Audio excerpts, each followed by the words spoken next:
नमस्कार दोस्तों, आज के प्रमुख समाचार। भूपेंद्र पटेल फिर से बनेंगे गुजरात के सीएम। बीजेपी के नेता भूपेंद्र पटेल सोमवार को लगातार दूसरी बार गुजरात के मुख्यमंत्री पद की शपथ लेंगे। प्रधानमंत्री मोदी के अलावा गृह मंत्री अमित शाह और बीजेपी शासित राज्यों के मुख्यमंत्री शपथ ग्रहण समारोह में शामिल होंगे। पटेल के साथ कुछ नए मंत्री भी शपथ ले सकते हैं।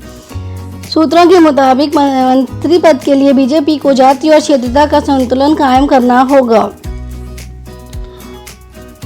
सुखविंदर सिंह सुक्खू ने रविवार को हिमाचल प्रदेश के 15वें मुख्यमंत्री के रूप में शपथ ली। शपथ लेने के बाद सुक्खू ने कहा कि हमने 10 गारंटी दी हैं और हम उन्हें लागू करेंगे। हम पारदर्शी और ईमानदार सरकार देंगे। कांग्रेस ने राज्य में पुरानी पेंशन योजना को लाने का वादा किया था। अब छत्तीसगढ़, राजस्थान के बाद हिमाचल तीसरा राज्य जहां कांग्रेस की सरकार होगी। प्रधानमंत्री नरेंद्र मोदी ने कहा, शॉर्टकट से देश का भला नहीं हो सकता है, हमें लॉन्ग टर्म विजन की ज़रूरत है। उन्होंने नेताओं से कहा कि वे विकास के साथ ही चुनाव जीत सकते हैं। उन्होंने कुछ राजनीतिक दलों पर निशाना साधते हुए कहा है कि पहले टैक्स चुकाने वालों का पैसा भ्रष्टाचार और वोट बैंक की राजनीति में नष्ट हो जाता था, लेकिन उनकी सरकार देश के इंफ्रास्ट्रक्चर के विकास पर ध्यान दे रही है। गोवा के मोबा में बने इंटरनेशनल एयरपोर्ट का नाम राज्य के पूर्व सीएम दिवंगत मनोहर पर्रिकर के नाम पर रखा गया है। प्रधानमंत्री नरेंद्र मोदी ने रविवार को इसकी शुरुआत की है। पीएम ने कहा, यह इंफ्रास्ट्रक्चर को लेकर बदली हुई सरकार सोच दिखाती है।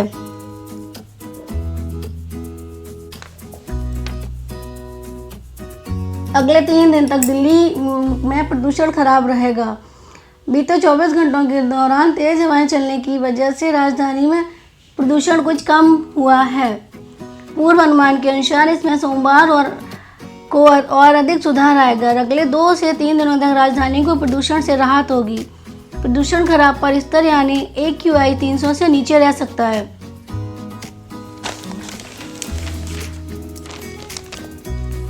मिस्र के राष्ट्रपति को दिल्ली में मिलेंगे नाशेर। भारत में अगले गणतंत्र दिवस पर मुख्य अतिथि मिस्र के राष्ट्रपति अब्देल फतेह अल सिसी होंगे। उन्हें दिल्ली प्रवास के दौरान बताया जाना चाहिए कि मिस्र के शिखर नेता गमाल अब्देल नाशेर की यहां पर लंबे समय से सांकेतिक उपस्थिति है। राजधानी में पहले किसी विदेशी राष्ट्राध्यक्ष के नाम पर जिस सड़क को रखा गया वे गमाल अब्देल नाशेर ही थे। वे गुट निरपेक्ष आंदोलन के संस्थापकों में थे। वे मिस्र के जन नेता थे। वे 1956 से लेकर 1970 तक मिस्र के राष्ट्रपति रहे। उन्होंने अपने देश में राजशाही को उखाड़ फेंका था। नाशेर ने मिस्र को एक आधुनिक राष्ट्र बनाया है। हालांकि बाद के सालों में मिस्र उनके सपनों का नहीं रहा। 1970 में उनकी अंत्येष्टि में 50 लाख लोग पहुंचे थे।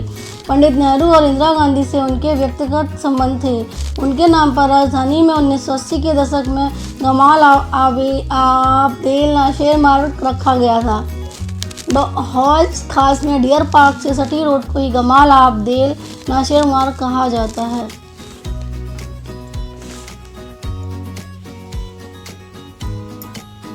प्रधानमंत्री मोदी ने कहा कि झूठे वादे कर सत्ता हासिल करने वालों से लोग सतर्क रहें।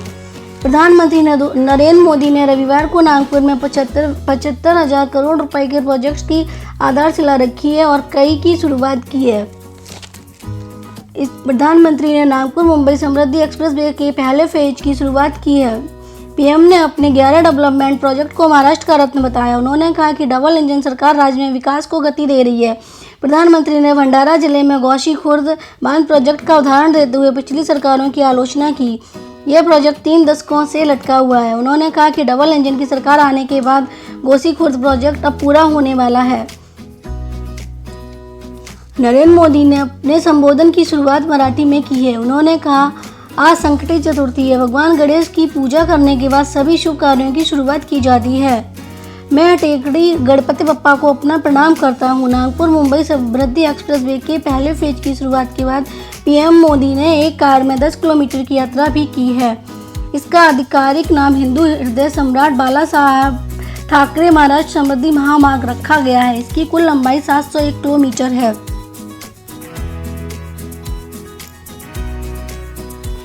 सीएम योगी ने कहा यूपी के सभी 4600 पीएचसी पर हेल्थ एटीएम होंगे।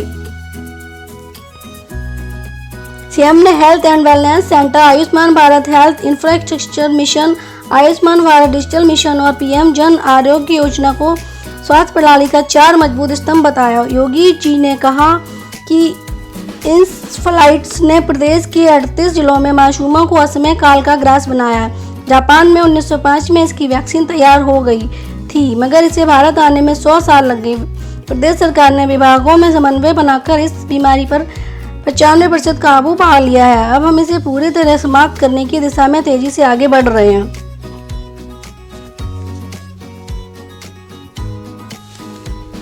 भारतीय महिला हॉकी टीम ने FIH नेशंस कप अभियान के पहले मैच में चिली को 3-1 से शिकस्त दी। पूल बी के इस मैच में कुमारी संगीता ने दूसरे मिनट में गोल कर भारत का खाता खोला। सोनिका और नवनीत कौर ने क्रमशः 10वें और 31वें मिनट में गोल कर बढ़त को 3-0 कर दिया। भारत अब आज दूसरे मैच में जापान से भिड़ेगा। हैरी की चूक से हारा इंग्लैंड। जब इंग्लैंड और फ्रांस की टीम किसी मेजर फुटबॉल टूर्नामेंट के क्वार्टर फाइनल में आमने सामने थी।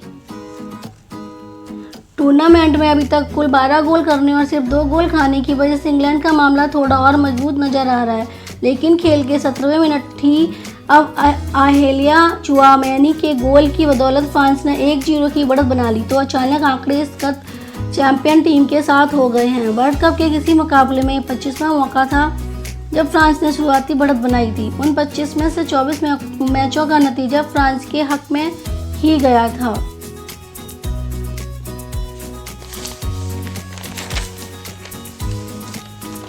मोरक्को की जीत होने पर सड़कों पर नाच हो रहा है। फुटबॉल वर्ल्ड कप के क्वार्टर फाइनल में पुर्तगाल पर मोरक्को की जीत का जश्न दुनिया भर में देखा गया।